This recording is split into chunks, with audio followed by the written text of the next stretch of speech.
যখন ঘরে ভগবান আবাস করেন তখন এই 11টি সংকেত পাওয়া যায়। নমস্কার বন্ধুগণ, যদি প্রত্যেক সকালে আপনি এই সংকেতগুলি দেখতে পান তবে বুঝে নিতে পারবেন যে আপনার ঘরে ঈশ্বরের আবাস ঘটেছে। ঈশ্বরকে খুশি করার জন্য মানুষ অনেক ধরনের পূজা পাঠ এবং উপবাস করেন।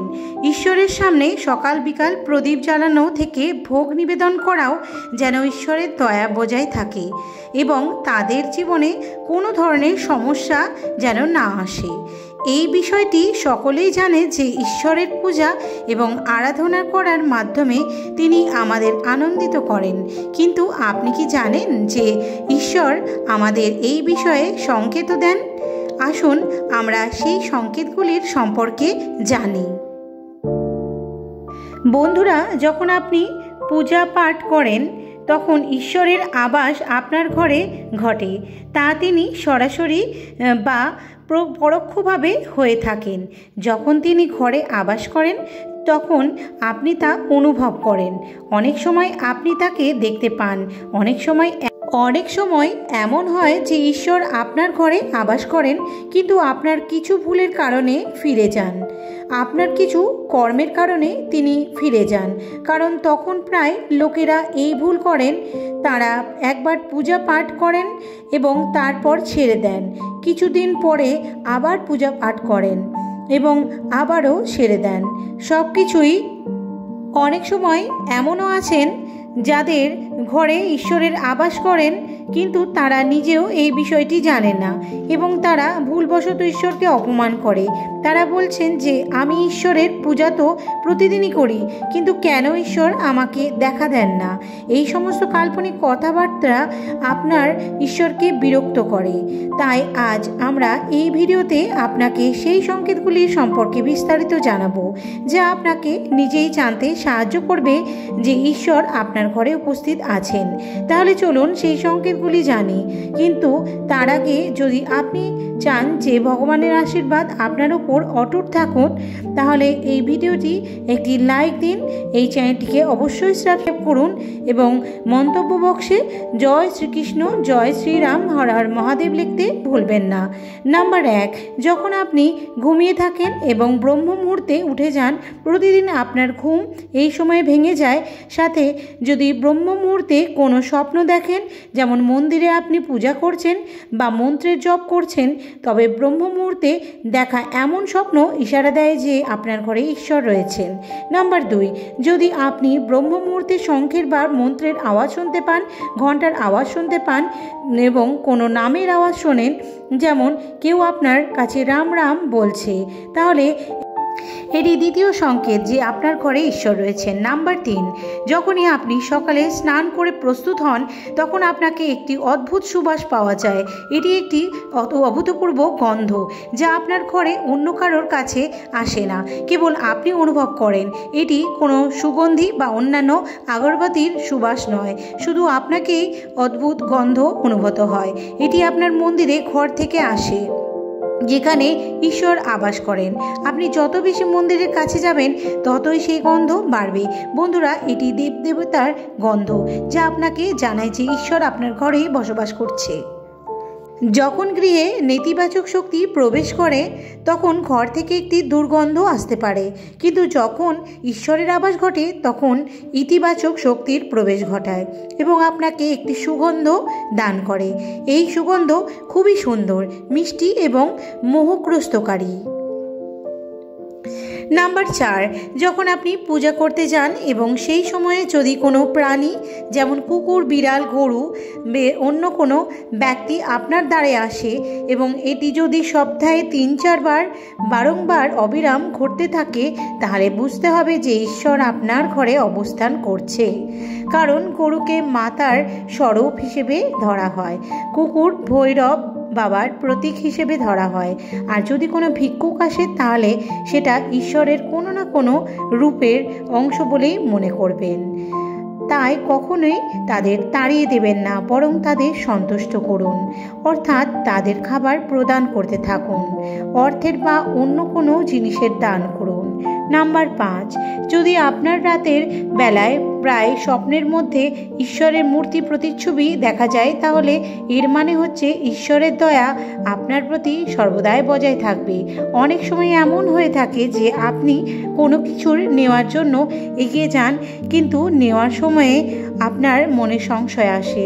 সব কিছু সঠিক হওয়ার পরও কিছু একটি কারণে সেই সিদ্ধান্ত নেওয়ার থেকে আপনার মনে বাধা আসে।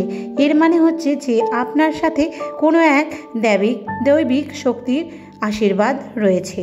নাম্বার 6, যাদের ওপর ঈশ্বরের দয়া হয় তারা ধনী হোক এবং গরিব হোক, তাদের সর্বত্রই সম্মান মেলে। যদি কাউকে কম পরিশ্রমের মাধ্যমে সফলতা মেলে, তবে এটি ঈশ্বরেরই একটি দয়া। ঈশ্বর তাদের সকল বিপদ থেকে রক্ষা করেন। যাদের ঈশ্বর খুশি থাকেন, তারা সব পরিস্থিতিতে আনন্দিত থাকে।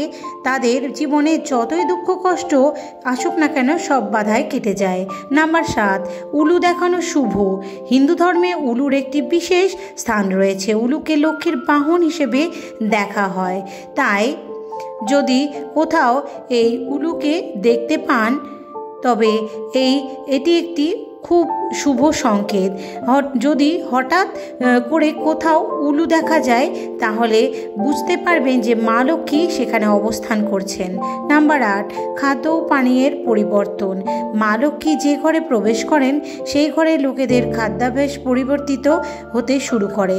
বলা হয় যে এই ধরনের ঘরে লোকেরা কম খিদে অনুভব করেন, বিশেষভাবে তাদের কম খাবারই যথেষ্ট মনে হয়। এছাড়াও সেই ঘরে লোকেরা খুব খুশি আনন্দে থাকে। নাম্বার 9, ধন দেবী মা লক্ষ্মী পরিষ্কার পরিচ্ছন্নতাকে খুব পছন্দ করেন। যে ঘরে পরিষ্কার পরিচ্ছন্নতা থাকে, মা লক্ষ্মী সেই ঘরে প্রবেশ করেন। এছাড়াও মায়ের জন্য পরিষ্কার পরিচ্ছন্নতায় ব্যবহৃত ঝাড়ু খুব প্রিয় বলে মনে করা হয়।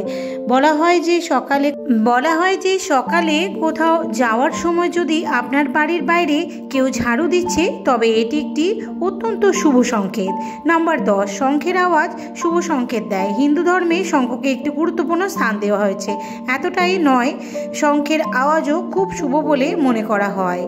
তাই যে কোনো শুভ উপলক্ষে হওয়া পূজা পাঠে শঙ্খ বাজানো হয়। যদি সকালে ওঠার পরে আপনাকে শঙ্খের আওয়াজ শুনতে পাওয়া যায়, তবে এটি একটি শুভ সংকেত। সকালে ওঠার সময় শঙ্খের আওয়াজ শোনা মানে মা লক্ষ্মীর আবাস। নাম্বার 11, যদি ক্রমাগত 3 দিন ধরে বাড়ি থেকে বেরোনোর সময় নীলকণ্ঠ পাখি দেখা যায়, তবে বুঝতে হবে ঈশ্বর আপনার কথা শুনছেন। আপনার দ্রুত কোনো বড় কামনা পূরণের সম্ভাবনা আছে। নীলকণ্ঠ পাখি দেখা মহাদেবের কৃপা হওয়ারই একটা ইঙ্গিত। যদি আপনার বাড়ির সামনে প্রায়শই সাদা গরু এসে পড়ে, বা কোনো দিন সাদা গরু আপনার বাড়ির সামনে এসে তার বাছুরকে দুধ পান করায়, তাহলে এটি দেবদেবীদের আপনার ওপর বিশেষ কৃপা প্রদানের একটা পরিষ্কার ইঙ্গিত। এটি নাম্বার 12, যদি বাড়ির প্রধান দরজার কাছাকাছি পাখিরা ঘোষলা তৈরি করে, তাহলে এটি একটি খুব শুভ সংকেত। এটি প্রমাণ করে যে আপনার পূজা সফল হয়েছে। পাখি এবং তাদের সন্তানদের ভুলেও কষ্ট দেবেন না, বরং তাদের জন্য কিছু খাবার এবং জল রাখতে পারেন।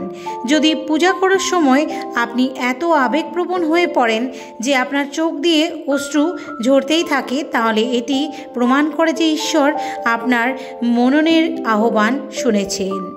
নম্বর 13, আপনি সকালে পুজো করার পর বাড়ি থেকে বেরোলে কোথাও যদি আপনি বাঁদরদের দণ্ড দেখতে পান, তাহলে এটি জানায় যে আপনার পূজা সিদ্ধ হয়েছে, ঈশ্বর আপনার উপর মেহেরবান হয়েছেন। চেষ্টা করুন সেই বাঁদরদের কিছু খাবার প্রদান করার।